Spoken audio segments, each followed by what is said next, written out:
Hai Pak Ade. Halo Des. Katanya sih menurut American Cancer Society 10% dari kanker adalah genetik. Apakah kanker akibat dari pola hidup yang buruk dan gimana cara menghindarinya? Betul, iya. Jadi memang kalau kita berbicara yang namanya kesakitan itu ya, bisa disebabkan karena faktor di luar kuasa kita atau sesuatu yang tidak bisa kita kontrol ya. Salah satunya mungkin ada peran dalam hal ini, yaitu kalau kita berbicara misalnya faktor genetik, bisa juga karena infeksi juga bisa ya, karena tertular atau karena satu dan lain hal ya, atau yang dikenal dengan yang namanya toxicity secara oportunistik gitu ya, karena mungkin karena ada kondisi tertentu gitu ya. Toxicity pun juga bisa disebabkan karena banyak hal, kalau teman-teman tahu. Bisa karena heavy metal, bisa karena polutan, bisa karena radiasi ya, atau yang dikenal dengan yang namanya energetik gitu ya.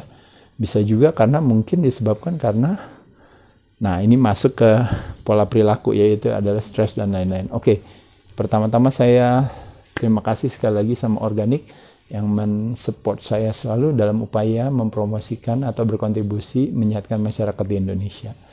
Jadi 90% murni kesakitan itu hampir sebagian besar, atau kalau yang dikenal dengan yang namanya metabolic syndrome atau sindroma X atau berbagai penyakit-penyakit termasuk cancer adalah disebabkan karena ulah perilaku kita sendiri. Nah, kalau berbicara cancer yang paling populer adalah satu disebabkan karena pola makan, nah biasanya hubungannya sama gula. Dan yang kedua adalah disebabkan juga karena pola pikir yang hubungannya dengan stres gitu ya.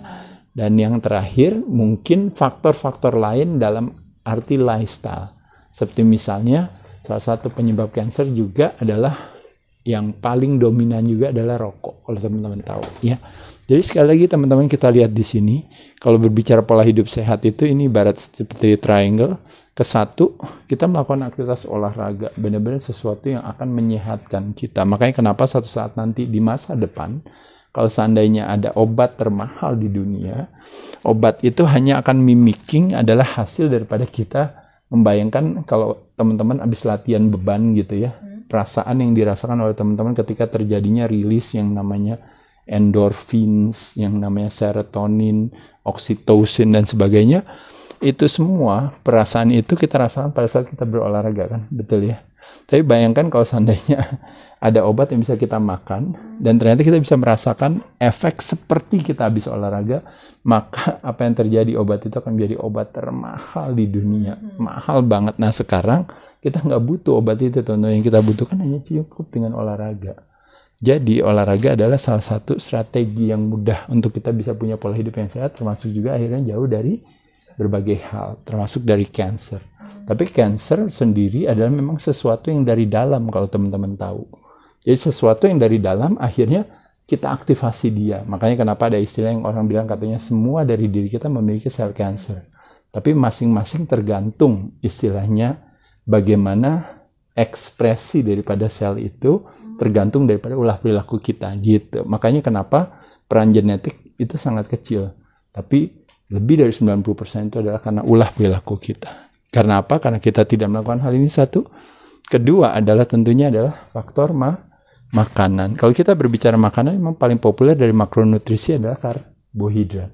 Jadi karbohidrat kebanyakan pasti selalu kita makan. Dan problemnya kita adalah kadang-kadang kelebihan gula tersebut, kita tidak bisa handle hal tersebut. Karena sebagian besar dari kita tidak melakukan aktivitas pembakaran gula yang paling efektif dalam waktu yang paling singkat, yaitu adalah latihan beban atau resistance training. Adalah aktivitas olahraga yang paling underapresiasi, yang jarang orang latihan. Karena asosiasi olahraga kita apa biasanya? Lari, ya, berenang, naik sepeda, futsal, ya, games, cardio, exercise, tepat sekali kata Desi. Jadi gula hubungannya sama karbo yang berlebihan, makanya kenapa terjadi yang namanya resistensi insulin. Nah, dialah yang akhirnya menyebabkan terjadinya obesitas. Nah, obesitaslah yang akan menjadi display daripada berbagai penyakit metabolisme atau yang dikenal dengan sindroma X. Nah, sindroma X inilah yang sekarang akhirnya menjadi komorbiditas di musim infeksi ini. Sindroma X ini jugalah yang akhirnya membuat seseorang akhirnya bisa mengoptimalkan istilahnya kansernya di dalam tubuhnya karena pola perilakunya kita. Nah, terutama dalam hal faktor makan. Kalau dalam olahraga hubungannya dengan ketika apa? Ototnya lemah, maka apa yang terjadi? Tulangnya lemah. Tulangnya lemah, geraknya sedikit, maka apa yang terjadi? Lemaknya tinggi. Nah, pada saat itulah apa yang terjadi? Akhirnya otomatis kembali lagi masalah sindroma X tadi. Jadi teman-teman bisa lihat ya di sini. Jadi olahraga sedentary life, nggak banyak gerak, problem. Makan sembarangan, apa aja dimakan. Dan satu lagi adalah tentunya adalah kurang istirahat. Belum lagi ditambah dengan mindset yang selalu mengadopsi ketakutan dan kecemasan. Apalagi tahu lagi punya sel kanker. Ya kan?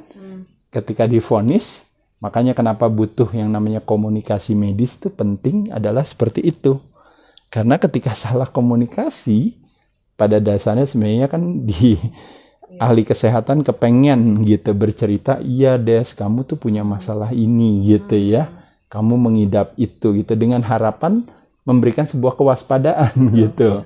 Atau menjadi sebuah antisipasi gitu. Tapi yang terjadi, Desinya takut gitu. Dan ketika takut akhirnya Desi mengaktifasi semua, termasuk mengaktifasi yang namanya sympathetic nervous system. Itu yang disebut dengan stress response. Kalau stress response yang terjadi, berarti apa yang terjadi? Persepsi itu akan mengirim signal kepada siapa? Kepada badan melalui darah. Nah, badan tuh maksudnya sel. Nah, sel di dalam tubuh kita hanya punya dua sifat. Either they grow or they protect. Kalau they protect itu lama-lama they die. Makanya either they grow or they die biasanya.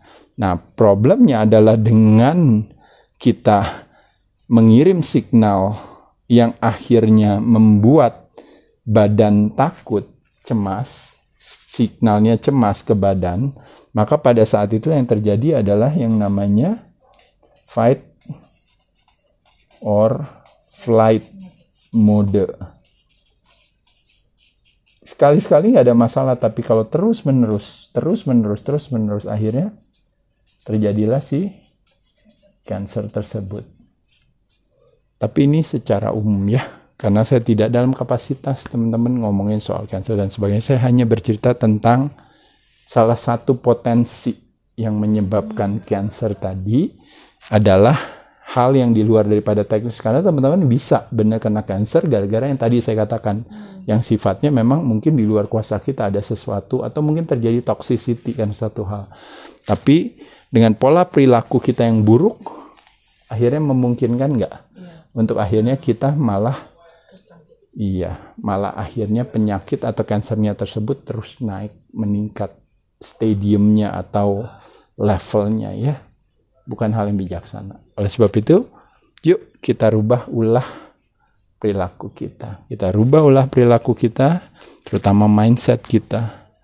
Tidak berfokus kepada ketakutan, tapi berfokus kepada rasa bersyukur yang tinggi. Keikhlasan. Nah, pada saat itulah badan akan menciptakan sebuah kecerdasannya sendiri. Ya, makanya kenapa pendekatannya kalau yang urgensi dengan mungkin kemoterapi. Tapi kalau tidak urgensi dengan self healing. Karena penyakitnya datangnya kebanyakan dari dalam. Kurang lebih itu teman-teman sekalian. Sekali lagi terima kasih buat teman-teman dari Organik yang bertanya soal hal ini. Semoga ada manfaatnya. Cheers.